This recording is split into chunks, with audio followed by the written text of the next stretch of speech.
आज हम देखेंगे सहायक क्रिया। सहायक क्रिया, सहायक मतलब सहायक क्रिया मुख्य क्रिया के जो रूप में सहायता करते हैं उसे हम सहायक क्रिया कहते हैं। कभी कभी ये जैसे सहायक क्रिया मुख्य क्रिया के रूप में अर्थ को क्या करता है, अस्पष्ट अपूरा करने में सहायक होती है। कभी कभी एक क्रिया से कभी एक क्रिया और कभी एक से अधिक क्रियाएं क्या होती हैं, सहायक होती हैं। कभी एक क्रिया कभी एक से अधिक जो क्रिया होती हैं वो सहायक होती हैं। हिंदी में इन क्रियाओं का व्यापक रूप से प्रयोग किया जाता है। इनके हेर फेर से क्रिया का काल क्या होता है, बदल जाता है।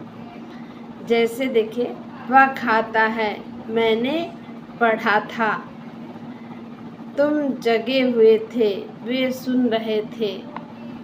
इनमें खाना, पढ़ना, जागना और सुनना क्या है, मुख्य क्रिया। क्योंकि यहाँ क्रियाओं के अर्थ की प्रधानता है। क्या है, इसमें क्रियाओं के अर्थ की क्या है, प्रधानता है।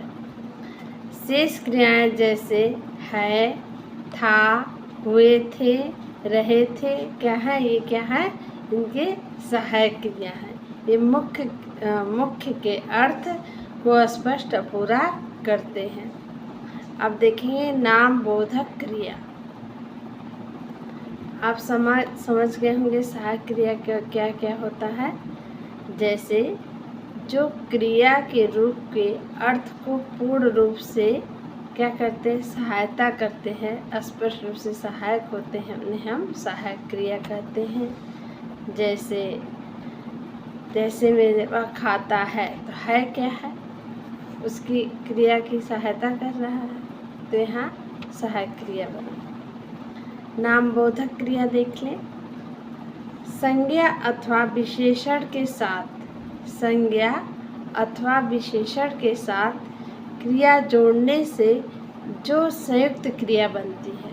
कह रहे हैं संज्ञा अथवा विशेषण के साथ क्रिया जोड़ने से जो संयुक्त क्रिया बनती है उसे नाम बोधक क्रिया कहते हैं। जैसे संज्ञा प्लस क्रिया, भस्म करना, विशेषण क्रिया, दुखी होना, निराश होना, ये क्या है, नाम बोधक क्रिया है। दृष्टव्य में देखें, नाम बोधक क्रियाएं संयुक्त क्रियाएं नहीं हैं। जो नाम बोधक क्रिया हैं वो संयुक्त क्रिया नहीं है। संयुक्त क्रियाएं दो क्रियाओं के योग से क्या होती है, बनती है। संयुक्त क्रिया क्या होती है, दो क्रियाओं के साथ ही बनती हैं। और नामबोधक क्रिया संज्ञा तथा विशेषण के मेल से ही बनती हैं। दोनों में यही अंतर है।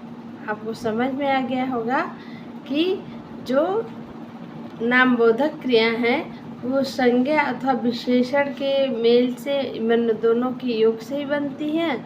और जो संयुक्त क्रियाएं होती हैं दो क्रियाओं के योग से ही बनती हैं। अब आप देखेंगे पूर्वकालिक क्रिया।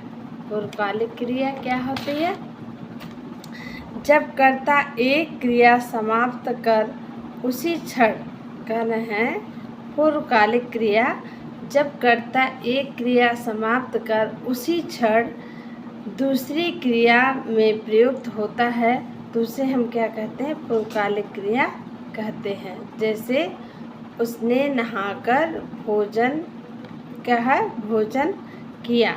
उसने नहाकर क्या किया, भोजन किया। इसमें नहाकर क्या हुआ, पूर्वकालिक क्रिया है, क्योंकि इसमें नहाने की क्रिया की समाप्ति के बाद ही उसने भोजन किया था। तो नहाना क्या हो गया, पूर्वकालिक क्रिया हो गई। अब आप देखेंगे क्रियार्थक संज्ञा। आपको पूर्वकालिक क्रिया समझ में आ गया होगा। पूर्वकालिक जब एक क्रिया को समाप्त कर हम उसी क्षण दूसरी क्रिया को करते हैं तो वो पूर्वकालिक क्रिया होती है। जैसे उसने नहाकर, तो नहाना क्या हुआ, पूर्वकालिक। फिर उसने भोजन किया तो क्या हुआ, इसमें नहाने की क्रिया को समाप्त पहले किया फिर भोजन किया, तो नहाना क्या हो गया, पूर्वकालिक क्रिया हो गई। अब देखेंगे क्रियार्थक संज्ञा। क्रियार्थक संज्ञा क्या होती है? जब क्रिया संज्ञा की तरह, कह रहे हैं जब क्रिया संज्ञा की तरह में आए तब, मतलब जब क्रिया संज्ञा की तरह आए तब वह क्रियार्थक संज्ञा कहलाती है। जैसे टलना स्वास्थ्य के लिए क्या है? अच्छा है। देश के लिए मरना कहीं अच्छा है। जैसे टहलना स्वास्थ्य के लिए अच्छा होता है और देश के लिए मरना भी अच्छा होता है। तो यहाँ पर क्या होता है? क्रियार्थक संज्ञा है। वाच्य, अब इसके आगे देखेंगे वाच्य।